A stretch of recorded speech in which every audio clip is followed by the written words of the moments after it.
প্রথমে আলুটাকে কেটে নিয়েছি। এখানে মশলার জন্য আদা, লঙ্কা আর জিরে নিয়েছি। তেল গরম করতে দিয়ে দিয়েছি। এবার আলুটা দিয়ে দেব। আলুটা একটু নেড়ে ছেড়ে একটু ভাজতে দেব। একটু লাল লাল করে ভাজা হয়ে যাবে আলুটা। ততক্ষণে লঙ্কা আর তেজপাতাটা দিয়ে দিলাম।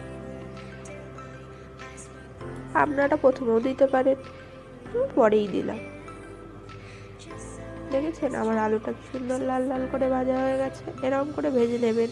আর মটর সিদ্ধ করে রেখেছি আগে, মশলাটা টমেটো দিয়ে বানিয়ে নেব আগে।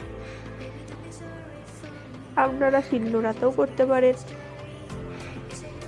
আমি মিক্সিতেই করে নিলাম। আলুটা সেদ্ধ হয়ে গেছে মোটামুটি। এবার মশলাটা দিই।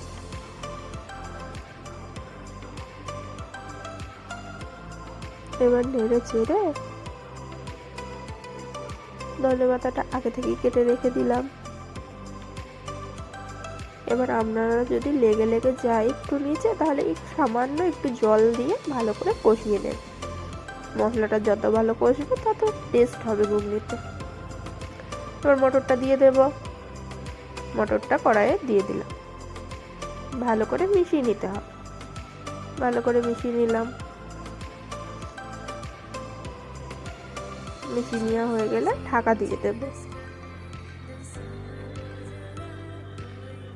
5 মিনিট রাখতে হবে।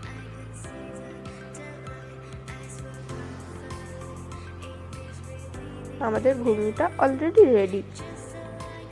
শুধু ধনেপাতাটা এখন দিয়ে দেব ওপর দিয়ে। একটু নেড়ে চেড়ে